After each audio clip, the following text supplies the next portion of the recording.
इतना आप ऐसा नहीं कि 10 बुक खरीद ली और उसको एक बार पढ़े, आप एक बुक को 10 बार पढ़िए, 20 बार पढ़िए, वो ज्यादा अच्छा है ना। तो आप लोग खूब बनाइए। चलिए आप शुरू करते हैं हम लोग टॉपिक आगे का। अब हम लोग देखेंगे डिजाइन ऑफ कॉलम बेस।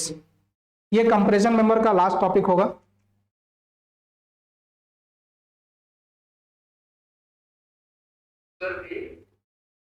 अरे अभी कंप्रेशन मेंबर पढ़ा रहे हैं भाई।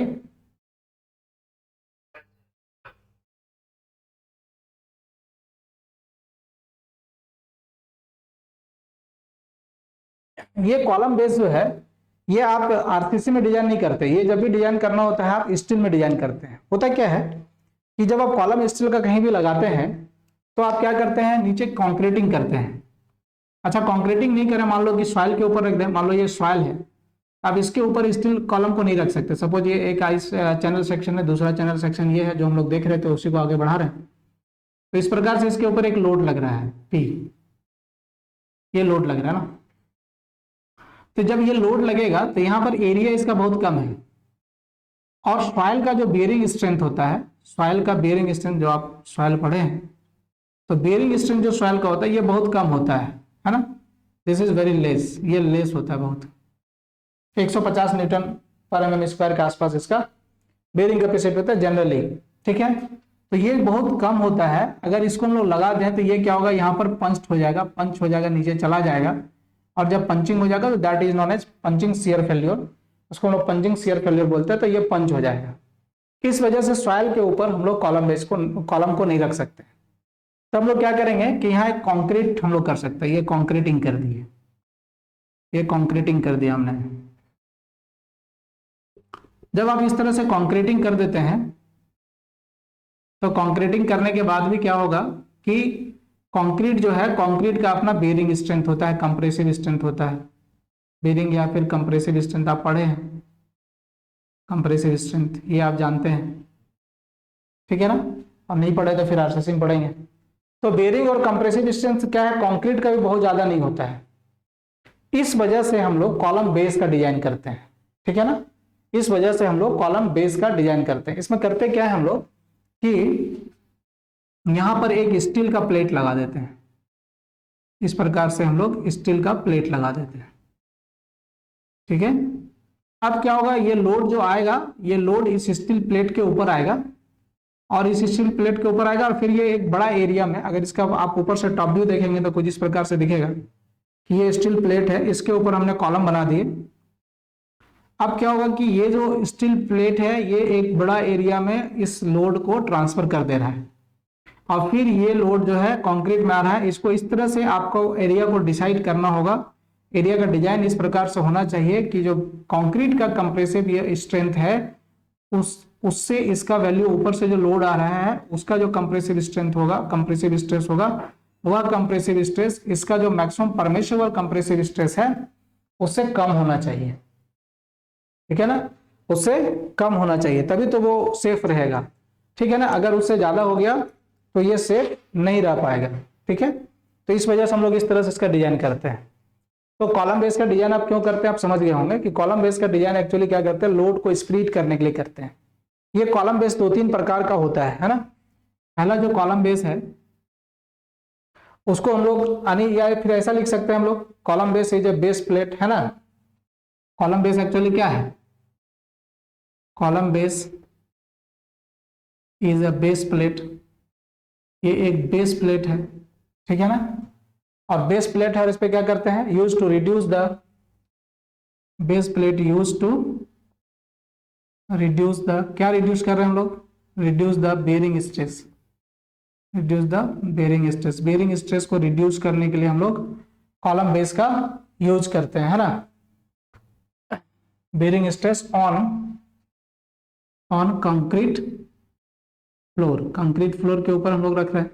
अब कंक्रीट फ्लोर का साइज इस प्रकार से होगा कि जो सॉइल का बेयरिंग स्ट्रेंथ है वो जो लोड ट्रांसफर करेगा वो सॉइल के बेयरिंग स्ट्रेंथ से कम होना चाहिए, तभी तो फिर सॉइल फेल नहीं करेगा, नहीं तो फिर सॉइल फेल कर जाएगा। तो इसलिए कंक्रीट बेस आपका जो होगा वो उसके अकॉर्डिंग जो है सॉइल के ये पे डिपेंड करेगा, है ना। तो ये क्या चीज से बचाता है, it prevent from punching failure, punching failure, ये जो है पंचिंग फेल्योर से आपको बचाएगा, है ना। ये कॉलम बेस है। अब ये 3 प्रकार का होता है ना, कॉलम बेस जो है हम लोग 3 प्रकार के बनाते हैं, टाइप्स। पहला को हम लोग सिंपल बोलते हैं, क्या बोलते हैं, स्लैब बेस। स्लैब बेस ये लेस लोड के लिए होता है, ये स्मॉल लोड के लिए होता है ना, फॉर लाइट कॉलम लोड्स, ठीक है, for light column loads less than 2050 kilo Newton, है ना। इससे कम रहेगा लोड तभी हम लोग इसका यूज करते हैं, ठीक है ना। कितना से कम होना चाहिए, 2050 किलो न्यूटन। दूसरा जो टाइप है that is non as gusseted gusseted base plate. Second type जो है उसको हम लोग बोलते हैं gusseted base plate. Gusseted base plate का यूज हम लोग कब करते हैं, इसका यूज हम लोग तब करते हैं जब लोड हैवी होगा या फिर इसेंट्रिसिटी की वजह से मोमेंट डेवलप हो रहा होगा, है ना।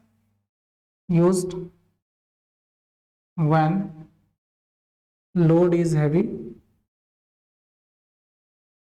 heavy and eccentricity used when load is heavy and eccentricity developed moment, जब मोमेंट का डेवलप करेगा इसेंट्रिसिटी। तीसरा जो है एक और टाइप होता है जिसको हम लोग बोलते हैं ग्रिलेज फाउंडेशन। ग्रिलेज फाउंडेशन, इस तरह के फाउंडेशन का यूज, ग्रिलेज फाउंडेशन होता है क्या है, जैसे कि मान लेते हैं हम लोग ये कंक्रीट फाउंडेशन बनाने के पहले हम लोग यहाँ पर इस तरह से कुछ एक कंक्रीट का दे दिए, फिर इस पे क्या करते हैं, एक बेस प्लेट लगाते हैं, बेस प्लेट के ऊपर आई सेक्शन लगा दिए हम लोग, इस तरह से आई सेक्शन लगा दिए, और फिर इसके ऊपर जो है हम लोग कॉलम बेस मतलब बेस प्लेट देते हैं। तो 2 बार बेस प्लेट लगाए, ये जो है एक बीम की तरह काम करेगा, है ना, बीम लगा देते हैं नीचे। ये तब यूज करेंगे जब सॉइल का हमारा लोड कैरिंग कैपेसिटी बहुत कम होगा, है ना। Used when bearing capacity of soil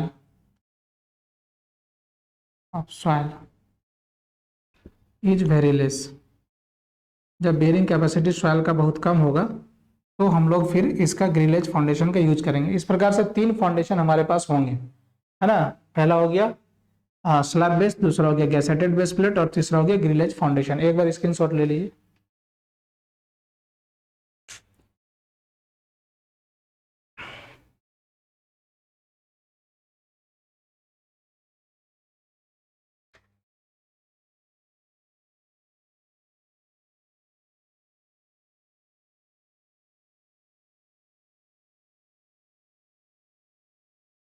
ठीक है, अब हम लोग पहला देखते हैं स्लैब बेस। बेस ये ज्यादा इंपॉर्टेंट है, बाकी आपको ये पूछा गया कि कौन सा यूज हम लोग कब करेंगे, है ना।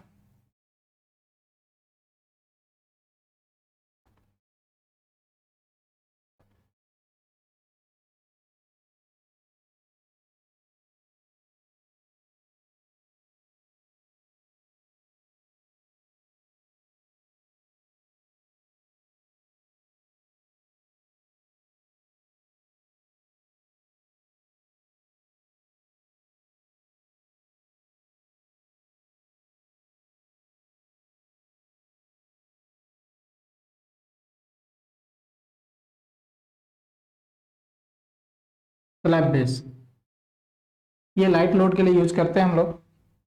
ये कैसे बनेगा देखते हैं हम लोग। एक कंक्रीट होगा सबसे पहले,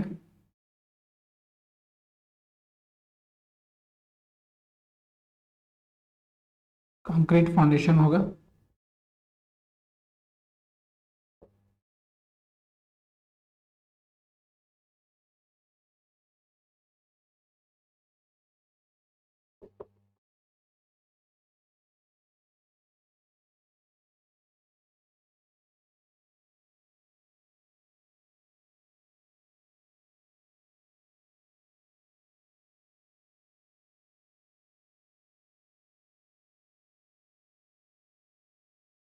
कंक्रीट फाउंडेशन है।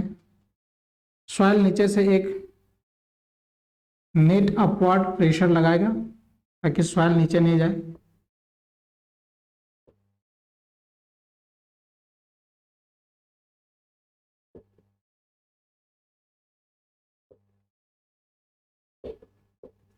अब इसके ऊपर हम लोग एक बेस प्लेट देंगे जिसको आप स्लैब बेस बोलते हैं।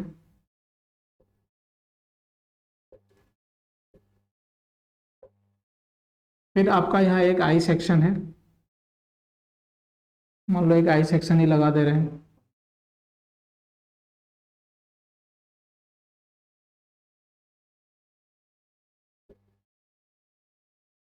आई सेक्शन को एज ए हम कॉलम यूज कर रहे हैं। इसकी लंबाई होगी और ज़्यादा, यहाँ से लोड पी लग रहा है। अब जब इस कॉलम को यहाँ पे हम लोग खड़ा करेंगे, जब इस तरह इसके ऊपर रखेंगे, इसको एक सपोर्ट चाहिए होगा। इस सपोर्ट के लिए हम लोग यहाँ क्या करेंगे, एंगल लगा देंगे। इस तरह से हम लोग एंगल लगा देंगे। जब एंगल को लगाएंगे तो इसको आपको कनेक्ट करना होगा इधर वेल्ड से या फिर रिवेट से। इस तरह से कर दिया। और फिर ये जो है इसको भी नीचे कनेक्ट करना होगा, तो यहाँ बोल्ट से कनेक्ट करेंगे। ये जो एंगल है, इस एंगल को हम लोग क्लीट एंगल के नाम से जानेंगे। This is the small piece of angle.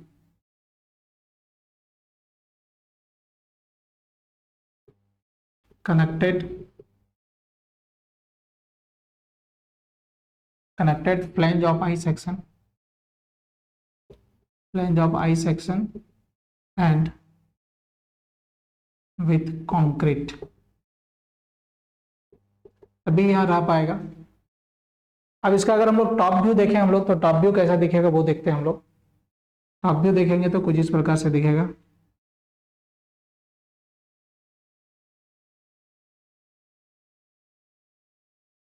I section है तो यहाँ एक आई सेक्शन दिखेगा आपको।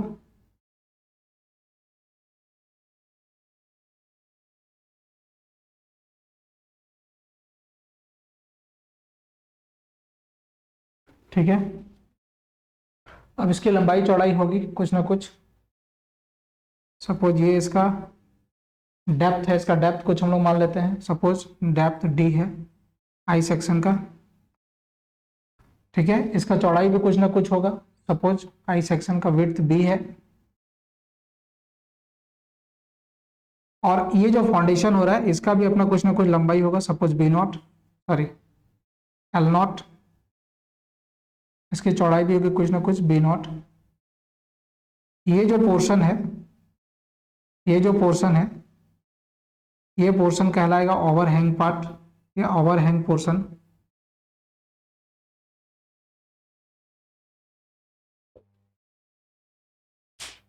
ये इधर भी एक ओवरहैंग पोर्शन आएगा। ठीक है ना। इस ओवरहैंग पोर्शन को हम लोग नाम दे दे रहे हैं ए और बी।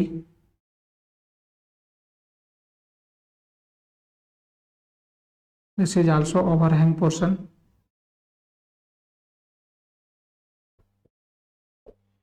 इस प्रकार से आप इसका टॉप व्यू देख पा रहे हैं कि क्या होगा। अगर कोई बी को निकालना चाहेगा तो बी कैसे निकलेगा वो बता दे रहा हूं। ये पूरा क्या हो गया, B naught minus B by two, दोनों तरफ इक्वल इक्वल होगा साइड ना। So this is B. अगर कोई ए निकालना चाहता है तो ए इधर भी है overhang portion, L naught minus D by two equal to A. इस प्रकार से आप ओवरहैंग पोर्शन कैलकुलेट कर सकते हैं। कॉलम बेस है या स्लैब बेस है वो किस किस चीज से बना हुआ है, तो स्लैब बेस में क्या मिला, एक हम लोग को स्लैब बेस मिलेगा यानी बेस प्लेट मिलेगा। फिर क्या मिलेगा, एक क्लीट एंगल मिलेगा, नहीं ठीक है ना। In design of slab base, in design of या slab base consist of, slab base consist of base plate and cleat angles, and cleat angles. ये दो चीज है यहाँ पर, आप देख रहे हैं यहाँ पर दो चीज है ना। अब क्या करेंगे हम लोग, ऐसा करेंगे कि ये जो हमारा इसका जो इंड होगा that end must be machined. ये इंड जो है मशीन इंड होना चाहिए, तभी ये कंप्लीट कांटेक्ट में रह पाएगा और इंटायर लोड को ये ट्रांसफर करेगा, है ना। ठीक है। We as the end of column and base plate must be machined जरूर होना चाहिए। अगर मशीन नहीं होगा तो फिर क्या होगा कि ये पूरा का पूरा जो है आपका क्या बोलते हैं लोड का ट्रांसफर जो है बेयरिंग एक्शन जो है कंप्लीट नहीं हो पाएगा और लोड कंप्लीटली बेस प्लेट पे ट्रांसफर नहीं हो पाएगा। इसलिए ये क्या होना चाहिए, मशीन होना चाहिए, must be machine, so that entire load by column transfer to base plate, ठीक है ना। लेकिन अगर ये इंटायर लोड को इससे हम लोग ट्रांसफर करा देंगे तो क्लिट एंगल का हम लोग डिजाइन नहीं कर पाएंगे कि क्लिट एंगल क्या लोड ट्रांसफर कर रहा है, क्योंकि क्लिट एंगल जो है वो क्या कर रहा है, इसको सपोर्ट कर रहा है ना। तो क्लिट एंगल का पर्पस हमारे पास क्या है, मेनली कॉलम के पोजीशन को होल्ड करना। लेकिन मान लो कि इसका डिजाइन करना है हम लोग, तो कैसे डिजाइन करेंगे, है ना। The purpose of cleat angle is only to hold the column in position। तो ये hold the column in position हम लोग रख रहे हैं, लेकिन हमको इसका विड्थ चाहिए, डायमेंशन चाहिए। इसलिए हम लोग ऐसा करते हैं कि हम लोग ऐसा मानते हैं कि 50% लोड ये ट्रांसफर कर रहा है और 50% लोड ये ट्रांसफर कर रहा है ना। But for design of cleat angle we assume that 50% of load is transferred through cleat angles. Cleat angles के माध्यम से 50% लोड हम लोग ट्रांसफर करेंगे। अगर मशीन नहीं हुआ है तब फिर हम लोग ये मानेंगे कि जो है पूरा का पूरा जो लोड है वो क्लीट एंगल ही ट्रांसफर कर। अगर नहीं हुआ तो लिख देते हैं, लेकिन हम लोग मशीन करके रखते हैं ताकि ये पूरा का पूरा लोड ट्रांसफर करें। If ends are not machined, then total load is transferred to base plate by क्लीट angles. क्लीट angle he total load को ट्रांसफर करेगा, ऐसा हम लोग सोचते हैं, ठीक है ना। अब हम लोग को यहाँ पर क्या करना होगा कि इसका थिकनेस को निकालना है। हमारा मेन मकसद है क्या, इसका थिकनेस को निकालना है। तो सबसे पहले आपको बेयरिंग एरिया निकालना पड़ेगा, है ना। तो बेयरिंग एरिया कैसे निकालेंगे हम लोग, तो बेयरिंग एरिया निकालते हैं। बेयरिंग एरिया, तो बेयरिंग एरिया निकालना है हमको, तो हम लोग क्या करेंगे, हम लोग जानते हैं कंक्रीट का बेयरिंग स्ट्रेंथ क्या होता है। तो बेयरिंग स्ट्रेस ऑफ कंक्रीट हमको पता है, क्योंकि ये कोड बुक के अकॉर्डिंग फिक्स होता है as per the grade of concrete. हम लोग क्या करेंगे, लोड लिखेंगे, load bye bearing stress of concrete. Bearing stress of concrete का मतलब कंप्रेसिव स्ट्रेस, है ना। बेयरिंग स्ट्रेस ऑफ कंक्रीट का मतलब यहाँ पर क्या है कि कंप्रेसिव स्ट्रेस, है ना। तो यहाँ पर आपको बेयरिंग एरिया मिल जाएगा, दिस एरिया इज ए। अब जो एरिया ए का होगा वही हम लोग बेस प्लेट का एरिया लेंगे, है ना। वही एरिया बेस प्लेट का होगा, ठीक है। उससे छोटा या बड़ा हम लोग एरिया नहीं लेंगे, क्योंकि फिर क्या होगा, कंक्रीट उतना बियर नहीं कर पाएगा स्ट्रेंथ। फिर हम लोग क्या करेंगे कि एक बेस प्लेट का साइज हम लोग सोच लेंगे उस एरिया के अकॉर्डिंग, ठीक है ना। तो क्या करेंगे, select the size of base plate, select the size of base plate. Area आपको मिल गया, है ना। एरिया जब मिल गया है, आप लेंथ कुछ एज्यूम कर लेंगे और विड्थ कुछ एज्यूम कर लेंगे, है ना। वो यहाँ से भी निकल सकता है, ठीक है। तो हम लोग किस प्रकार से यहाँ से निकालेंगे वो हम लोग देख लेते हैं। उसके बाद हम लोग थिकनेस निकालेंगे। हम लोग लेंथ इस प्रकार से भी निकाल सकते हैं, किस प्रकार से कि consider A and B equal. Overhang length को दोनों तरफ से हम लोग इक्वल मानेंगे, ताकि इसका निर्माण जो है वो अच्छा हो पाए, है ना। तो इक्वल प्रोजेक्शन हम लोग मानेंगे, ये जो आपका ओवरहैंगिंग था प्रोजेक्शन जो था उस दोनों को इक्वल मानेंगे तो कैलकुलेशन करने में सुविधा होगा। तो लेंथ ऑफ फाउंडेशन हम लोग कैसे निकाल सकते हैं, एल नॉट कैसे निकाल सकते हैं हम लोग। एल नॉट निकालने का तरीका है, अब जब आरसीसी पढ़ेंगे तो ये हम मिल जाएगा, लेकिन आप देखिए यहाँ क्या हो गया, D minus B by two, ये D minus B by two plus plus under root D minus B by two plus A का square, A is the bearing area, है ना। ए ने उल्टा लिख दिया, A is the bearing area, है ना। तो यहाँ से आपको एल नॉट मिल जाएगा। अब एल नॉट मिल गया तो एरिया मिला हुआ आपको, तो आप जानते हैं क्या होता है, एरिया बराबर L naught into B naught. तो चूंकि एल नॉट यहाँ से निकल गया तो बी नॉट निकल जाएगा। अब आपको क्या निकालना होगा, इसका जो है थिकनेस निकालना होगा, है ना। तो thickness of base plate, thickness of base plate, thickness कैसे निकालेंगे हम लोग। तो थिकनेस निकालने के पहले जो ये सॉइल यहाँ पर लोड लगा रहा है ना, नेट अपवर्ड सॉइल प्रेशर, इसको net upward pressure by soil, इसको हम लोग डब्ल्यू मान रहे हैं। This W can be calculated as, W can be calculated load by area. Area क्या है आपके पास, ए है ना, तो लोड बाय एरिया, ठीक है। यहां से आपको ये डब्ल्यू मिल जाएगा कि पर यूनिट एरिया क्या ये बियरिंग स्ट्रेंथ है सॉइल का। अब जब ये मिल जाएगा तो आप जो है आप इस थिकनेस ऑफ द आप बेस प्लेट निकाल सकते हैं, ठीक है ना।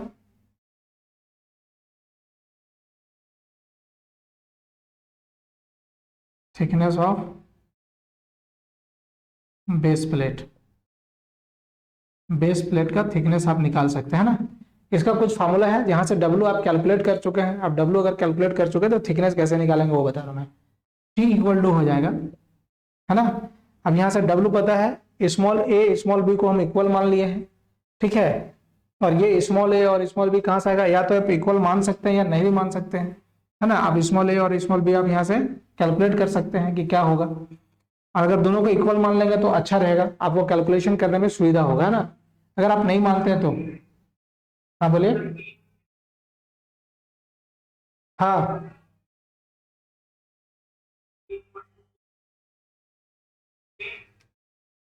नहीं, एक्चुअली क्या है कि यहाँ से आपको एक एरिया मिल जाएगा, ठीक है। अब एल नॉट यहाँ से निकालेंगे, अब एल नॉट मान लो आ गया एल 1.2 मान लो, है ना। तो आप उसको 1.5 भी ले सकते हैं कि हम थोड़ा फैक्टर ऑफ सेफ्टी लेके चलें। तो अब एल नॉट जब बोले लेंगे तो फिर बी का वैल्यू मान लो कि आ गया सपोज कि 1.3, तो 1.3 आ गया तो उसको 1.5 मान सकते हैं। तो एरिया अब बाद में जो फाइनल एरिया आएगा 1.5 इंटू 1.5, ठीक है ना। तो उस एरिया से ज्यादा हो सकता है या फिर आप सेम भी ले सकते हैं, कोई दिक्कत नहीं है, ठीक है। अब थिकनेस कैसे निकालेंगे, देखिए थिकनेस बराबर हो जाएगा 3W by sigma CBC into A square minus B square by 4 का अंडर रूट, दिख रहा है ना। तो ये आपका फॉर्मूला आ गया क्या, 3W बाय सिग्मा CBC। सिग्मा CBC क्या है, bearing compressive bearing strength of concrete, compressive bearing, bending लिखे, bending stress of concrete, this is in WHM। आप WHM में निकालेंगे तो ये फॉर्मूला का यूज आप करेंगे, है ना। अगर आप LSM में निकालना चाहते हैं तो ये फॉर्मूला थोड़ा सा चेंज होता है, ठीक है। क्या चेंज होगा वो देखते हैं, T equal to 2.5W by sigma BS bending stress A square minus 0.3 B square का अंडर रूट इन LSM। अब यहाँ पर वैल्यू बेरिंग स्ट्रेस का आपको लेना है, LSM में वैल्यू लेना है ना। और आप जानते हैं सिग्मा BS का वैल्यू क्या होता है, सिग्मा BS या तो यहाँ सिग्मा BS यहाँ भी लिख दीजिए, बेरिंग स्ट्रेस ज्यादा अच्छा रहेगा ना। सिग्मा BS जो है नहीं दिखेगा ना, एक बार स्क्रीनशॉट ले लो, यहाँ पर लिख देते हैं ना, थोड़ा सा एक एक पॉइंट है। सिग्मा BS जो होता है ये should not be more than 185 mega pascal in WSM and this is F5 by 1.1 in LSM, ठीक है। एक बार स्क्रीनशॉट ले लीजिए।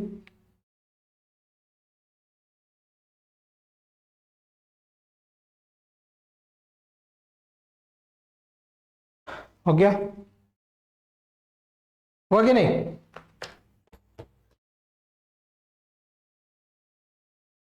अभी जो है ये जो ए और बी का वैल्यू इक्वल रखे थे, ये इसलिए रखा गया था कि अगर आप ए और बी का वैल्यू को इक्वल रखते हैं तो आपको क्या होगा, मिनिमम थिकनेस ऑफ प्लेट मिल पाएगा, है ना। ठीक है,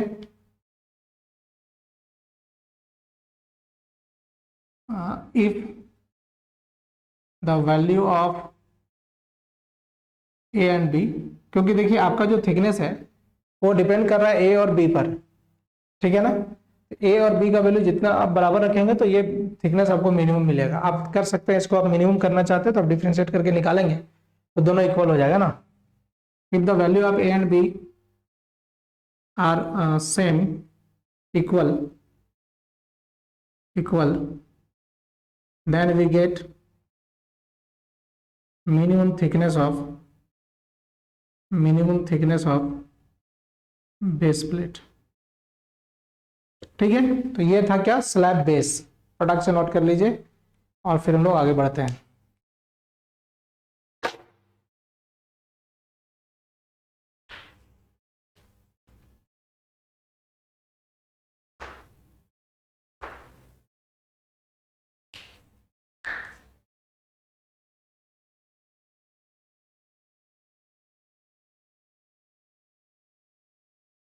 अब देखिए आगे देखते हैं, दूसरा हमारे पास क्या है। सेकेंड वन जो था वो था गैसेटेड बेस प्लेट।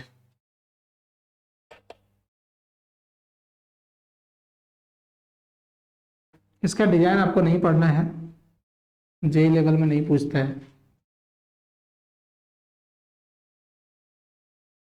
आप समझ लीजिए इसमें क्या क्या होता है।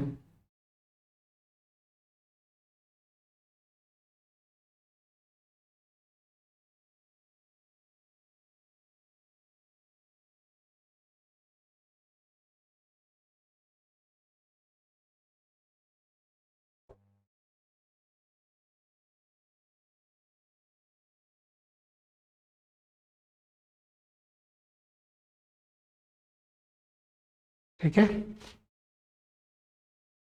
सेकेंड है गैसेटेड base plate. Gusseted base plate में क्या होता है, ये हैवी लोड के लिए यूज करते हैं या फिर आप इसेंट्रिसिटी रहता है तो यूज करते हैं। इसमें आप करते क्या है, यहाँ पर एक गैसेट प्लेट लगाते हैं, गैसेट प्लेट लगा देते हैं इस तरह से। गैसेट प्लेट क्या करेगा, गैसेट प्लेट एक्चुअली हम लोग एज ए स्टीफनर यूज करते हैं, है ना। इसको एक सपोर्ट देते हैं हम लोग, तो यूज्ड एज स्टीफनर, स्टीफनर की तरह इसका आप यूज कर रहे हैं। फिर इसको कनेक्ट करने के लिए आपको एक क्लीट एंगल लगाना पड़ेगा, तभी तो ये कनेक्ट हो पाएगा, है ना। तो दिस इज अ क्लीट एंगल। फिर इसको आप कनेक्ट करेंगे इसके साथ, सॉइल के साथ। फिर ये इस प्रकार से कनेक्ट हो गया, इस प्रकार से ये कनेक्ट हो गया। इसके आगे भी कनेक्ट करने के लिए आप यहाँ पर, ठीक है। तो इसका यूज कब करते हैं हम लोग, used for heavy load, used for heavy load and when there is some moment due to eccentricity, centricity.